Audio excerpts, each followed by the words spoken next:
Bonsoir à toutes et à tous. Merci pour cette collaboration qui nous permet aujourd'hui de parler du travail forcé dans le contexte des droits de l'homme. Le travail forcé des oubliés ouïghours est l'une des questions les plus urgentes des droits de l'homme au monde aujourd'hui. Principalement dans la région autochtone ouïghour du Xinjiang, du nord-ouest de la Chine et de plus en plus dans la Chine continentale, alors que les travailleurs ouïghours sont transférés dans d'autres provinces. Dans des camps de détention et de rééducation de masse, plus d'1 million d'Ouïghours et d'autres minorités musulmanes ont été détenus dans des installations de haute sécurité depuis 2017. Les autorités chinoises les appellent des centres de formation professionnelle. Mais des documents et des témoignages divulgués montrent un endoctrinement politique, torture et abus, surveillance et suppression religieuse. Les Ouïghours sont placés dans des programmes de travail et renvoyés dans des usines à l'intérieur et à l'extérieur de Xinjiang, sous contrôle constant surveillé, incapables de refuser la participation et menacés de rédemption s'ils résistent, dans les conditions de travail, de longueur, un mauvais salaire avec une discipline de style militaire. États-Unis, adopté par la loi Uyghur forcée de prévention du travail, UFLPA 2021, interdit toutes les importations de Xinjiang, à moins que les entreprises ne prouvent qu'aucun travail forcé n'a été utilisé. Union européenne et Canada, les sanctions imposées aux responsables chinois et envisagent des restrictions commerciales sévères. Un rapport de l'ONU a conclu que des crimes contre l'humanité pouvaient avoir eu lieu dans Xinjiang. Le travail forcé est une violation des droits de l'homme, des lois internationales du travail et des conventions des Nations Unies contre l'esclavage et le travail forcé. Je vais donc à présent passer la parole à la modératrice, Madame Charlotte. Thank you very much. Hello everybody and welcome again. We will switch to English now. On behalf of Citoyens en Action pour la démocratie et le développement and Global Human Rights Defense, I'd like to welcome you all to this side event about religious persecution and forced organ harvesting in the People's Republic of China. My name is Charlotte. I will be your moderator for today. I'm a Human Rights Officer at Global Human Rights Defense and I will be moderating this. One rule of housekeeping, I'm sure you're all familiar, but I have to say this again. Please refrain from taking any photos or videos. We have a designated photographer in the room, so if you'd like to obtain any images or any material afterwards, feel free to approach us and we will send them to you. Today I'm joined by a panel of excellent speakers to discuss the concerning trend in forced organ harvesting in the People's Republic of China. Over the past 2 decades, numerous reports have raised serious and credible concerns that individuals detained on the basis of their religious or ethnic identity, and particularly practitioners of Falun Gong and members of the Uyghur community, have been subjected to involuntary organ removal while in state custody. And these allegations point to a systematic violation of fundamental human rights, including the right to life, the freedom of religion and belief, and the protection from torture and inhuman and degrading treatment. In 2019, the independent China tribunal, chaired by Sir Geoffrey Nice, concluded beyond reasonable doubt that forced organ harvesting has been committed for a number of years and on a significant scale, and that victims have primarily been Falun Gong practitioners. UN Special Rapporteurs have also expressed alarm at the lack of transparency in China's organ transport system and the targeting of ethnic and religious minorities. Today's event therefore provides an opportunity to engage with the evidence, to hear from experts and witnesses, and to discuss how the international community can respond to these abuses in line with international human rights obligations and ethical standards. So, without further ado, I am honored to present to your panelists. Our first panelist today, to my left, is Kayan Wong. Kayan was born in Hong Kong and raised in the Netherlands, and she's a prominent Falun Gong practitioner and advocate against the CCP's human rights abuses. As a leading spokesperson in the Netherlands, she exposes the persecution of Falun Gong practitioners, including arbitrary detention, torture, and forced organ harvesting. Kayan, please, you have the floor. Thank you very much for having me here. I start with the very basic because people don't understand why these atrocities is happening in China. So I start with the basic. What is Falun Gong? Falun Gong is a spiritual meditation practice rooted in the Buddhist tradition. It combines of meditation and gentle Qigong exercises similar to yoga or Tai Chi. And there is also a moral philosophy based on 3 principles: truthfulness, compassion, and tolerance. So practitioners try to, in their daily life, they try to live up with these principles, and they prioritize thinking of others first. And Falun Gong was introduced in 1992, in May 1992, by Mr. Li Hongzhi. And within a few years' time, it became one of the most popular forms of Qigong due to its health benefits. People who practice Falun Gong experience they are more energetic. They also feel more, they have a calm mind and positive outlook. And many have recovered even from severe or terminal illnesses. And many Chinese people view the 3 principles of Falun Gong as a representation of the traditional Chinese culture. So they see as a renaissance of the Chinese culture. And Falun Gong received many proclamations, awards from Chinese government officials, and the Chinese state media has promoted and praised Falun Gong. So you might wonder, then why the CCP started its persecution? So by 1998, according to a Chinese state estimate, around 70 to 100 million people were practicing Falun Gong, and this was one of the fastest growing and most popular form of Qigong in Chinese history. And this number surpassed the 60 million members of the Chinese Communist Party. And moreover, the atheist ideology of the Communist Party doesn't align with the traditional values of Falun Gong. So in July 1999, the CCP launched a systematic and brutal persecution of Falun Gong. The party leader of that time was Jiang Zemin. He ordered to eradicate Falun Gong within 3 months, and stating with 3 things: defame their reputation, destroy them financially, and ruin them physically. And hundreds of thousands of practitioners were detained. They were sent to labor camps or brainwashing centers, tortured, or even killed for their organs.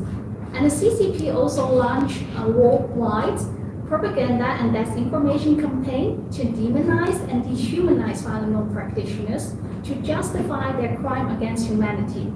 And with the transnational repression, they want to eradicate Falun Gong worldwide. Thank you very much. Thank you, Kayan, for giving us this insight into what Falun Gong is and what their reality is today in China. Our next speaker is Dr. Andreas Weber, who will be joining us online. So this is the gentleman back on the screen.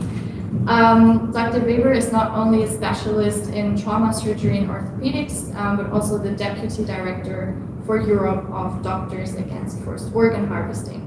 He also serves as an expert in the Health Committee of the Ministry of Health of the 20th German Bundestag and is a former member of the surgical organ transplantation team of the DSO, where he was involved in the allocation of donor organs and the composition of organ transplant teams in the region of North Rhine-Westphalia. The organization Doctors Against Forced Organ Harvesting is the 2019 winner of the Mother Teresa Award for Social Justice and has been nominated for a Nobel Peace Prize in 2016, 2017, and 2024. So we are very honored to have Dr. Weber here with us today. So please, you have the floor. Yeah, thank you very much for this nice introduction.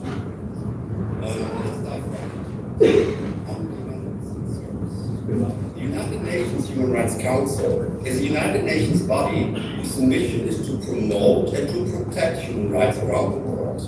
The current council is the replacement of its predecessor, indicating that the mission of promoting and protecting human rights might not be as simple as one would expect.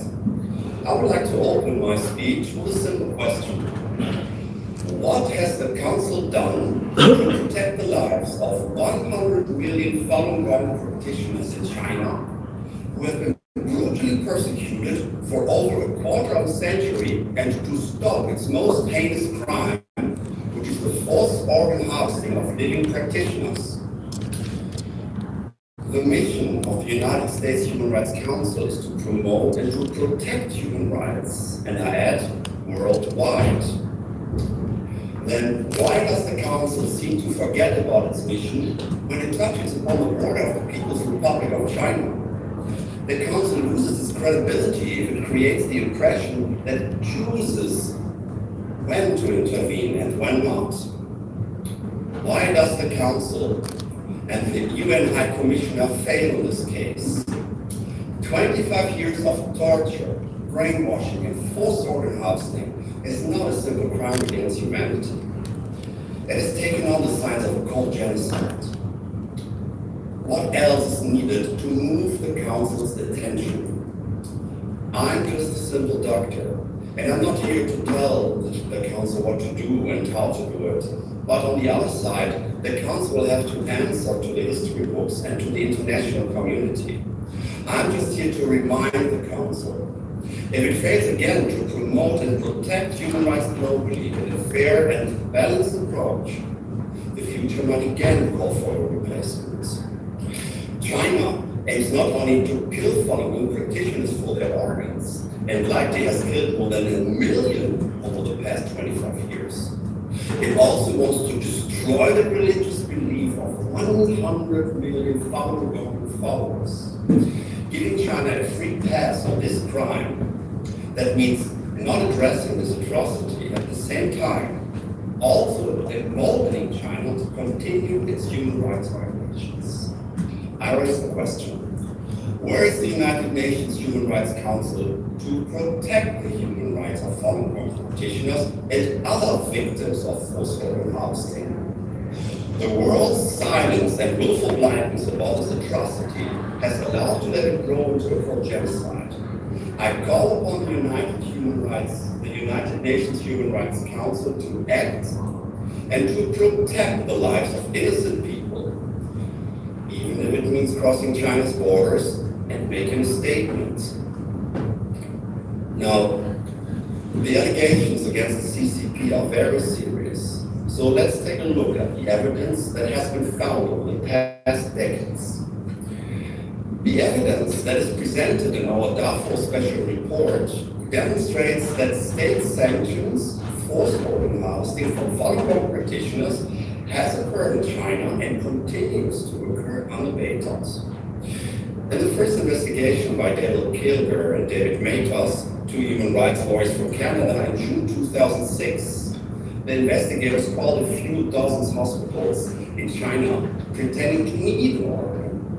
When asking if they have organs from Falun Gong people, the callers of 14 hospitals said yes, explaining that those are fresh organs. In a video recording from 2017, a nurse even offered an organ within 2 days for an additional fee of $15,000. Now, Doctors Against Forced Organ Harvesting is not the only organization who thoroughly investigated into China's practice of forced organ removal. Now, let me explain this again.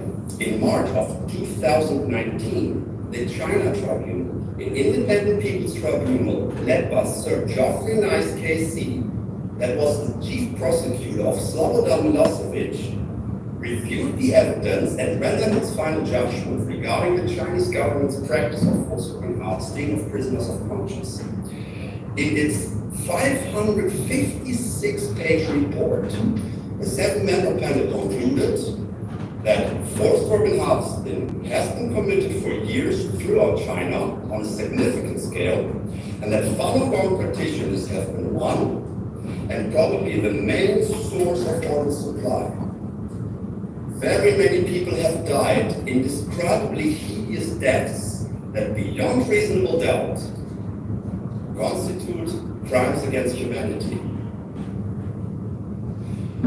Due to the short period of time, due to the short time frame, I want to give you a rapid overview of the scope of the billion-dollar industry of China's organ transplant practice, which raises serious doubts that it's based on an altruistic donation system and should prompt the UNHCR to launch in-depth and independent investigations within China. First, I want to point out that there are thousands of witness reports which are indicative of procedures of preparation for forced organ harvesting, and they keep on coming in. If there were only 2 or 3 witness testimonies of forced organ harvesting, blood testing, or medical events, they might be considered anecdotes. But if there are hundreds and thousands of accounts of blood testing, medical exams, threats that organs will be harvested, then the testimonies become evidence. The official annual transplant numbers from China follow a course that stands in stark contrast with other countries over a 20-year period. While the annual transplant numbers in China increased exponentially by about 250% between 2000 and 2004, and let's remember the persecution of Falun Gong has started in 1999. So when this number exponentially increased by about 250%, the average increase of transplant numbers in other countries during the same time period was only about 10 to 15%. Even China's public organ donation program, launched in 2013, lacks accountability, and critics have described it as a whitewashing mechanism to blur the traceability of organ organs. The numbers simply don't match up. And this can also be shown by the exponential growth of China's transplant infrastructure. Before 1999, about 150 hospitals in China offered transplant surgery. But in just 7 years, the numbers had increased to 600 centers. Well, by examining all of the various pieces of evidence, the systematic and organized nature of China's forced organ harvesting from Falun Gong practitioners becomes clear. Forced organ harvesting from living people, which means the systematic killing of innocent people for their organs, is a crime against humanity, and in the case of Falun Gong, called genocide. In fact, the state-organized persecution tradition of Falun Gong for the past 25 years has made this group the main victim of forced organ harvesting. The Chinese government has chartered up the medical profession to carry out its agenda to eradicate Falun Gong. Per definition and consensus, crimes against humanity are not internal affairs of a country, regardless of the government's claims of sovereignty. Crimes against humanity and genocide do harm a global community and impose a threat to humanity. For if we tolerate these heinous crimes and their inherent moral decay in a country of some 1.5 billion people and commit ourselves to willful blindness, it poses an acute threat to the body of humanity as a whole, and thus to ethical medicine worldwide. Thank you very much for your attention.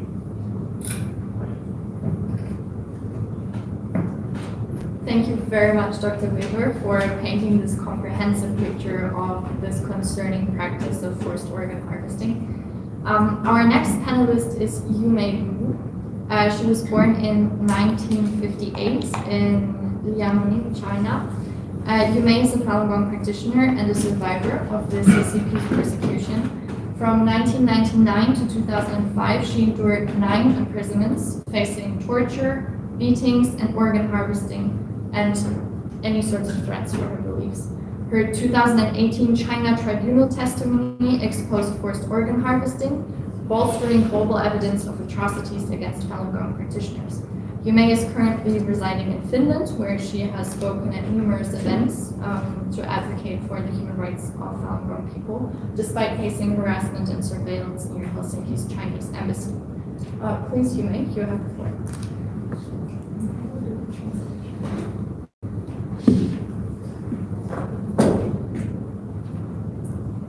大家好，感谢邀请我分享我的故事。我叫刘玉梅，是2005年离开中国，之后呢跑到泰国避难。2008年定居在芬兰。 Since Yumei doesn't speak English, I will translate. Hello everyone, thank you for inviting me here to share my story. My name is Liu Yumei. Due to practicing Falun Gong, I was persecuted and forcing me to flee China in late 2005. I sought refuge in Thailand and settled in Finland by late 2008. 在1997年，我读的《算法论》这本书。 在读书期间呢，我患有多种的疾病，类风湿啊，还有胃出血、12肠内溃疡。读了书之后呢，在40天之后呢，我的身体啊，不应一生气，焕然一新。从我的这个变化呢，就是带动了我的邻居啊、亲属啊，还有我的同事30多人。 In 1997, after reading Transnational for 40 days, I was miraculously cured of chronic illness, including stomach ulcers and rheuma, and felt renewed. And this inspired over 30 relatives and friends to practice Falun Gong. 从1999年到2005年，我被绑架。 遭受中共迫害，被绑架9次，其中呢就是酷刑30多种，有那个电击啊，还有那个就是被钉在地上啊，还有灌食啊，在头发，在这期间哈，4次被迫害的生命摧毁。 From 1999 to 2005, I was illegally kidnapped 9 times and endured over 30 types of tortures, including forced bedding, and I faced life-threatening conditions for 4 times. 在2000年，我在年底我去上北京，就是展示大法好的横幅，被警察呢绑架了。当时呢我没有报姓名地址，他就说你不报姓名地址，将来给你就是活摘器官，把心呐、胃呀都掏出之后呢，你家里亲属不见不着你的尸体。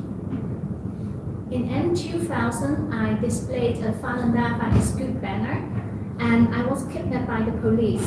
They threatened, if you don't give your name and address, we'll harvest your heart and liver, and your family won't find your body. 他们那抽我的血，把那个一些与那个一些寓意，还有一些人员吧进行研究。在那期间呢，哈，我被折磨的哈，就是被那个四肢啊用绳子绑上，完之后呢，用板就是木板抽脸，完之后呢又是进行残酷的迫害吧。在那期间呢，导致我哈就是四肢啊，就是那个是四肢无血了，而且呢被强迫的灌食，最后再关押了33天。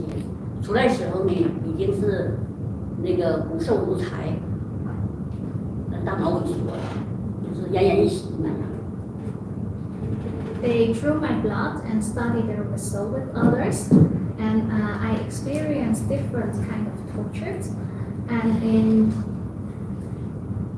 they also tied my forelegs, and I was almost in torturing 33 days. I was almost reduced to skin and bones.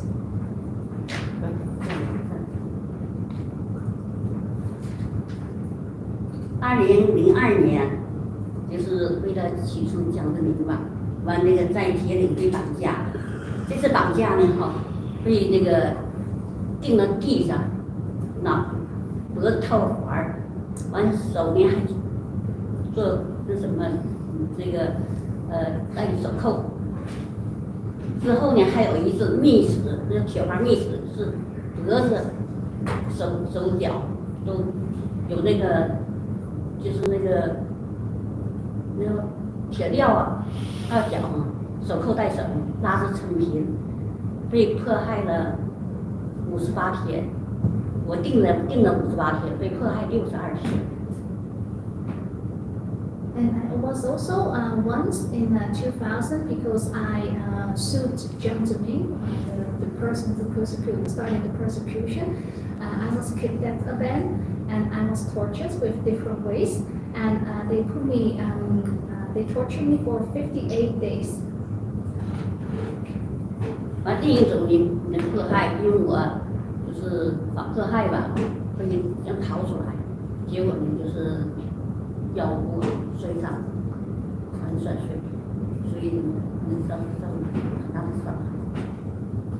And once I tried to kidnap, and I fell down, causing my bones on the hips being broken. 在那期间呢，警察破门抄家6次，把家里的所有积蓄、金银首饰啊，还有一些那个存款啊，还有一些贵重物品一劫而空。And the police raided my home 6 times, seizing all my personal belongings.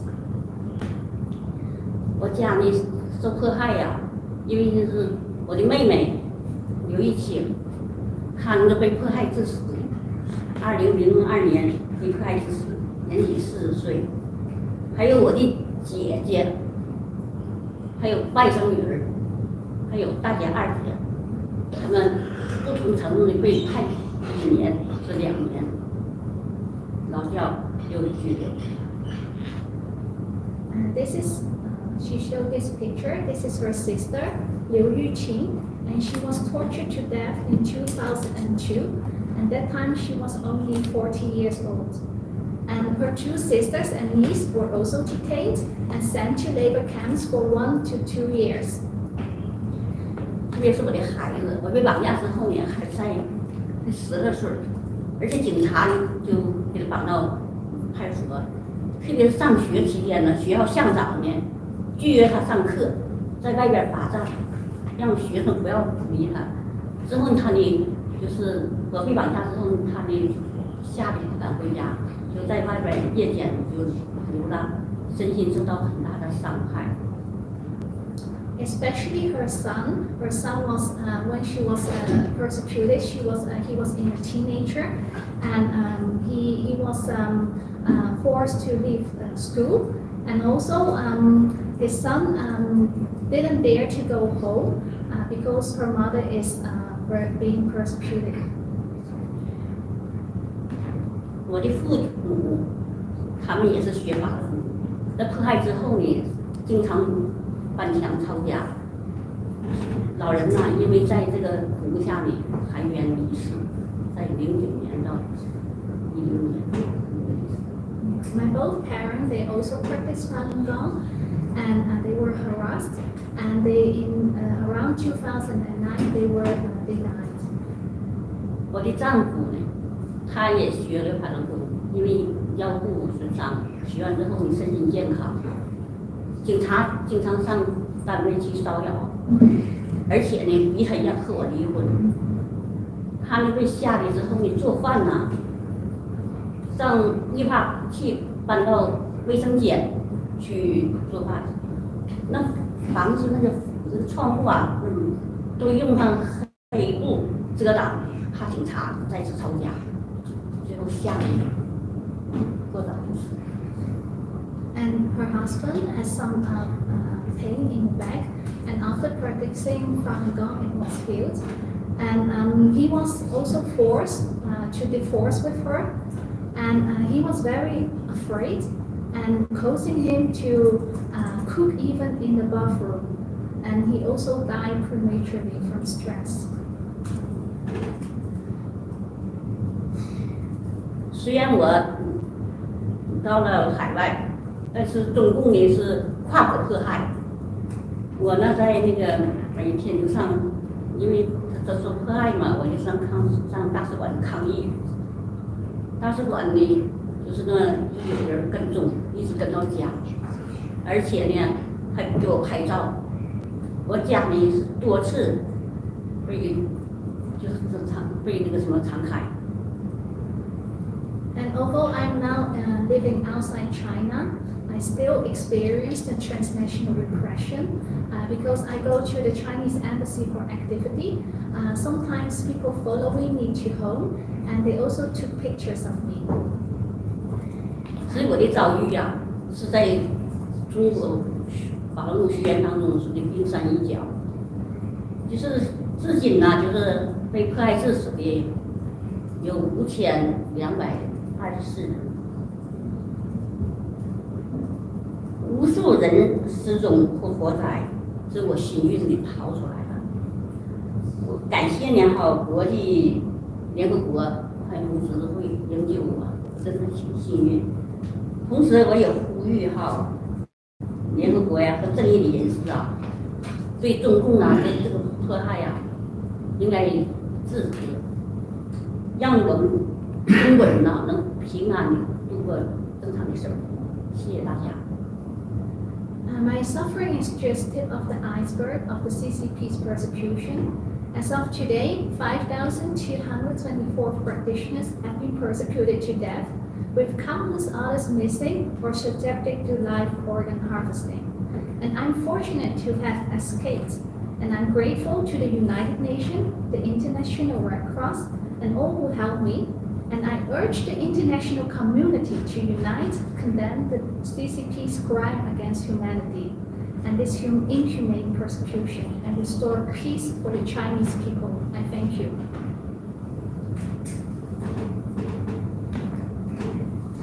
Thank you.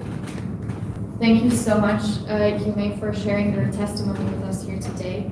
Our last speaker today is Vanya Kun, a recognized expert on human rights issues in China and a member of the board of the International Society for Human Rights based in Frankfurt, Germany.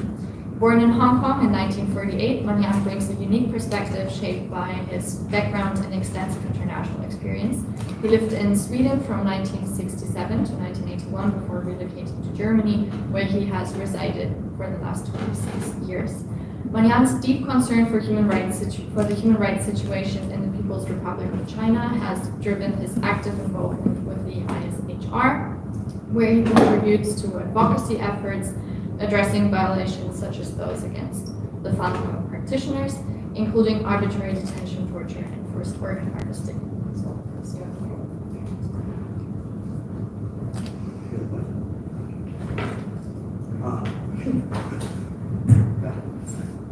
Okay, so dear ladies and gentlemen, very thankful that we all gather together to confront with such a crime against humanity.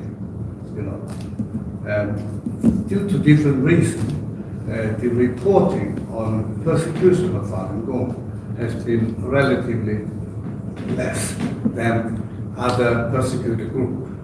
And the reason, I think, because the Chinese Communist Party, they feel the strength of Falun Gong people, because in the practice it showed that not many Falun Gong people, even they were tortured, they were threatened to be killed for their organs and so on, and they don't give up their belief, because they believe it's important to be a good person, and a good person meaning very truthful, very compassionate, and tolerant. So, and that has given them a kind of spiritual power that the communists have difficult to understand, that how come that they are so strong.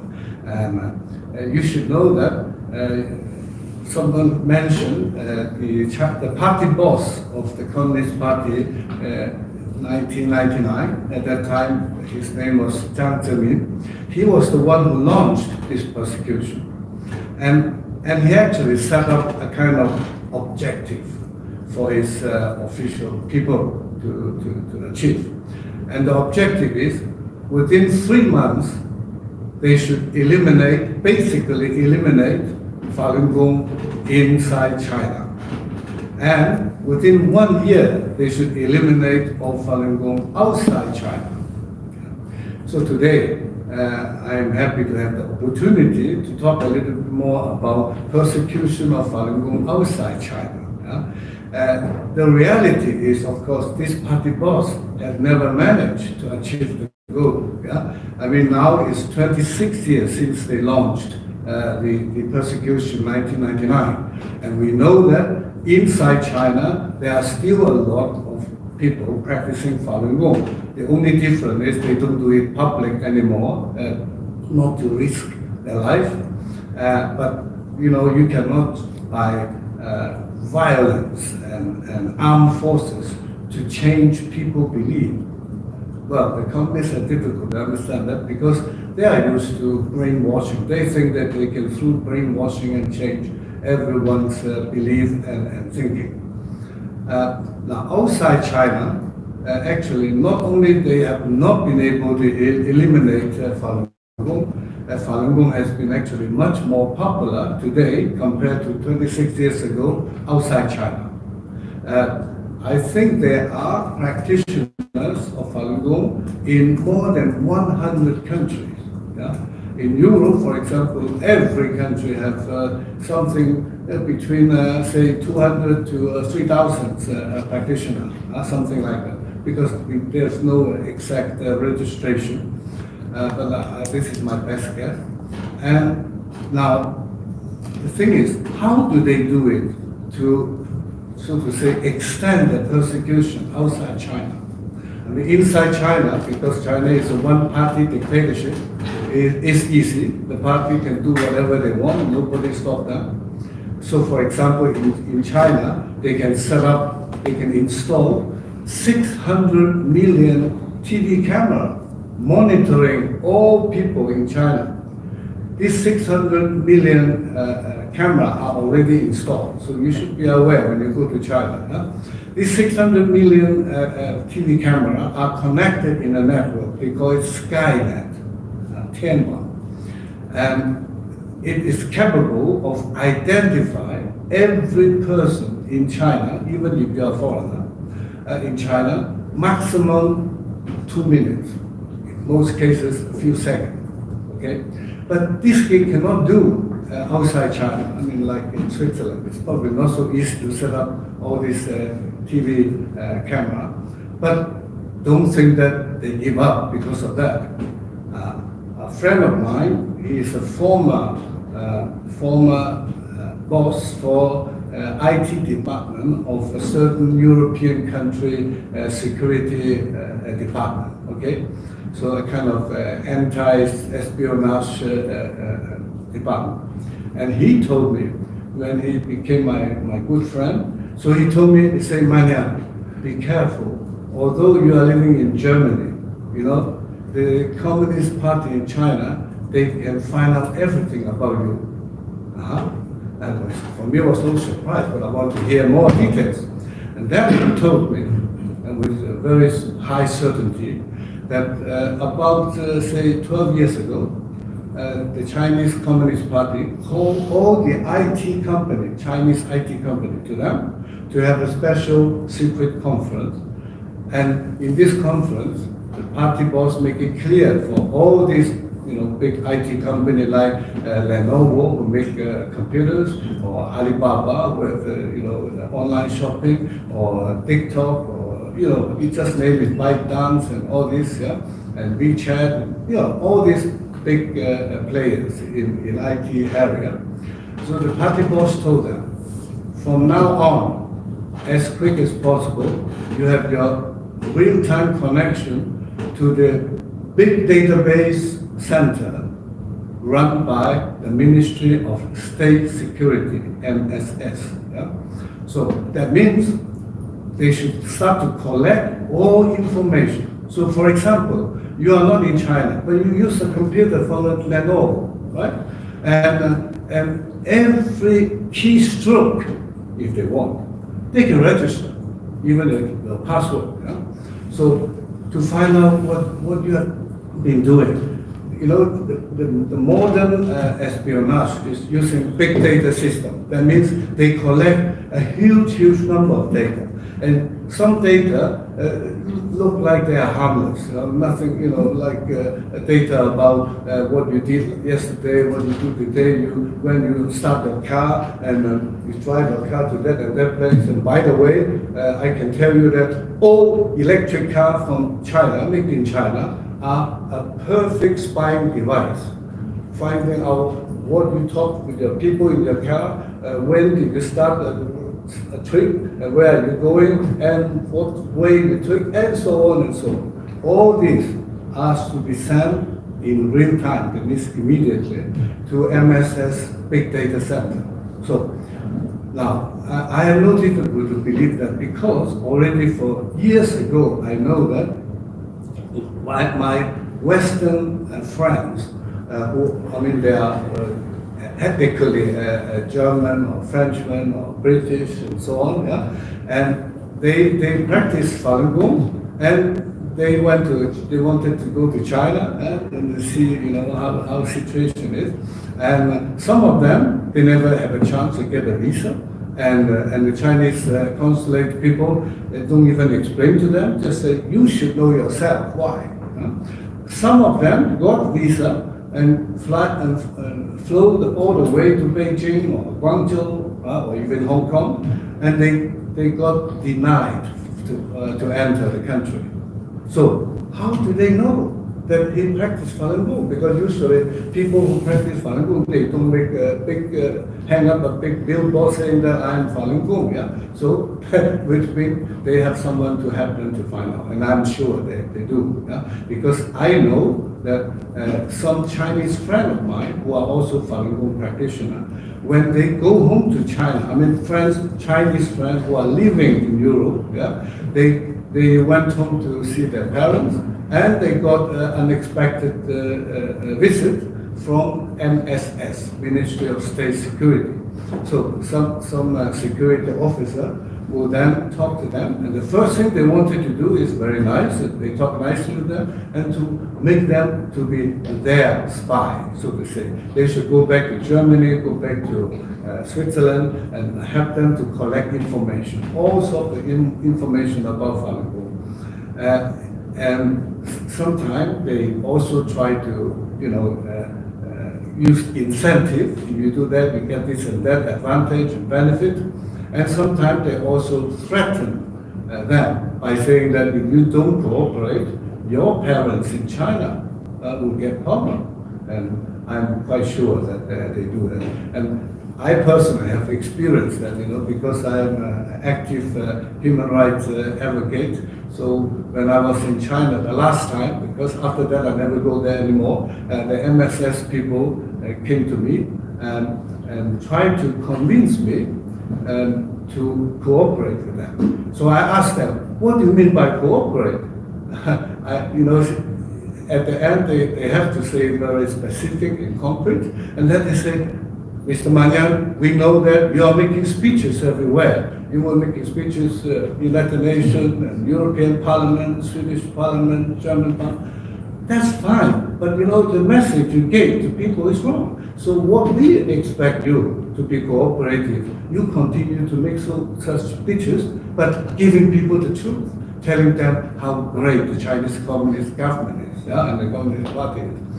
And for that, I can, if I agree to what they ask for, today I'm a little millionaire. But I don't think it's right to make business with human rights and human dignity. So the whole dialogue, I was visiting China as a business trip. I work for a big multinational company, a European one, and so at the end, they did not manage. They tried first to convince me, and then tried to bribe me. And this is like a mafia, If convincing doesn't work and bribing doesn't work, then of course the last step is to threaten me. To threaten me if I don't cooperate, I will have endless problems, and my family too will have endless problems without specifying what problem. So anyway, now because the party boss said 26 years ago, within 1 year, you guys should eliminate Falun Gong outside China.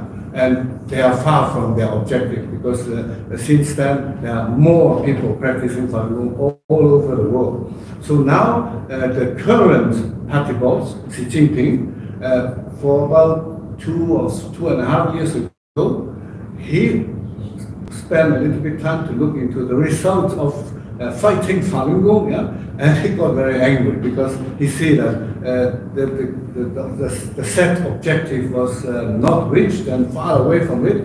So he was very angry. So he called all his security people and said, "You guys have to be smarter. You should use propaganda." Sorry. you should be smarter in making propaganda. We don't use our own media to spread the message. You should make the Western, in the free world, in the democratic world, the Western media to talk for us. So his officer got this mission, make the Western media to talk for them.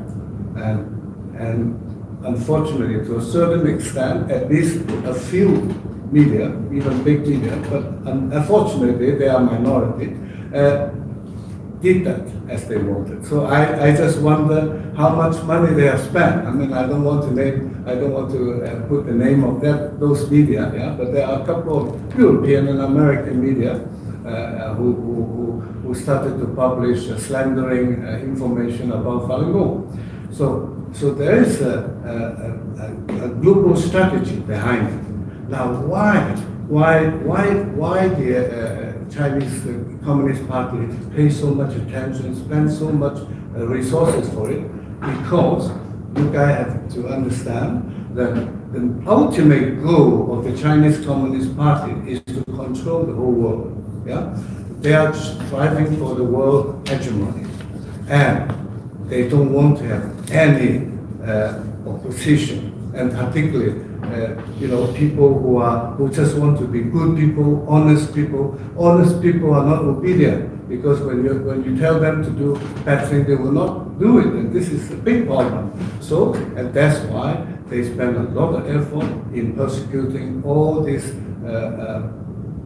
group of belief, or religious group particularly, because people with spiritual power is more tricky for the dictator to put them down on the carpet. So I just want to appeal to everyone: don't underestimate I would say, the ambition of the Chinese Communist regime. They want to control the world because they are so attached to power. They think power is as important as their own life. So for that, they are ready to do anything. I'm not exaggerating. So I think European and the whole world, all governments should be more courageous and start to condemn all this crime against humanity. I think the American Congress has taken a good step. They have recently passed a so-called Falun Gong Protection Act, giving legal right for American officers to punish people who participate in organ harvesting and other persecution of Falun Gong. It has just passed through the Congress. They need to pass through also in the Senate, and then finally the president has to sign it, and then there will be a new law. I think this is a very good step. Another thing, I hope Europeans should also maybe get some inspiration, and that is America. We know they have two parties and they fight about everything, but not in the case of human rights abuses in China. They are totally united. And I think this is something we should be inspired. We can have many discrepancies, but in the case of human rights and human dignity, no compromise. Thank you. Thank you very much, Manyan, for showing us how this affects Falun Gong people not only within China but also abroad. We unfortunately do not have a lot of time left, but I would move quickly to a Q&A. So if you have a question, feel free to raise a hand or raise a sign tag. Because we're so close on time, I would ask you to really stick to a question and do not go into slide speeches. So if anybody has a question, feel free to raise your hand. Yes, please. Yes, I would like to say that I listened to the speaker's statement, very emotional. It's a pity I have to say that as to the Xinjiang and Falun Gong, it's not only here the issue of human rights. As to the issue of Xinjiang, it's about anti-terrorist, anti-extremist, and anti-separation of the nation. Xinjiang used in the past, in a period of time, used to suffer from extremist and religious extremists. So the people's life has been in danger. And now, the Chinese government take various measures to protect people's live there, their rights of life, their rights of health, and their rights of development.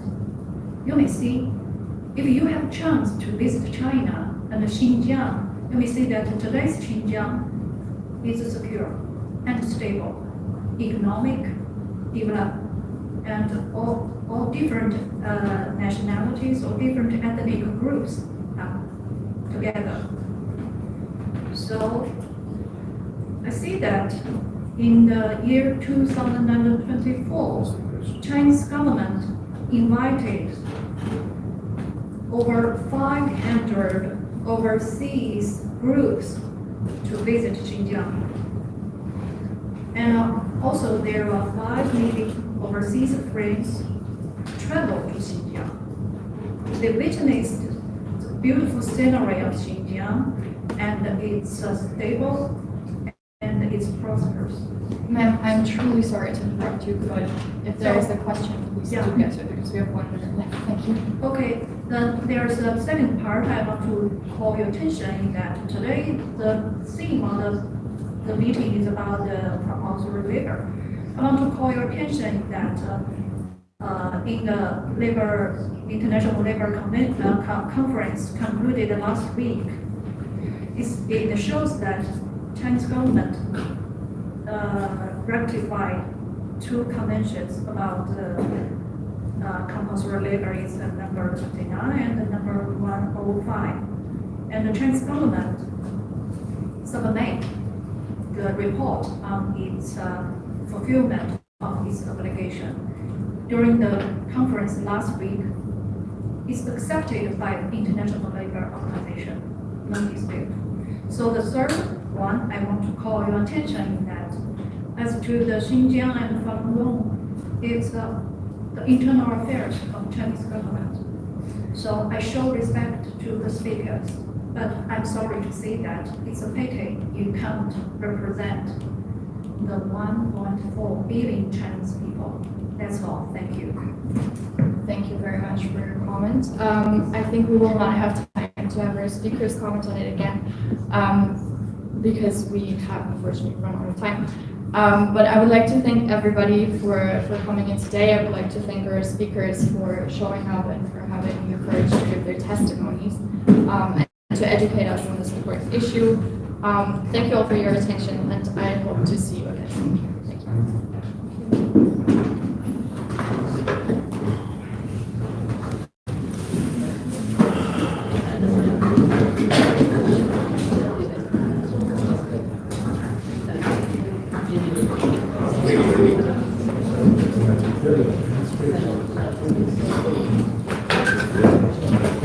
Thank you.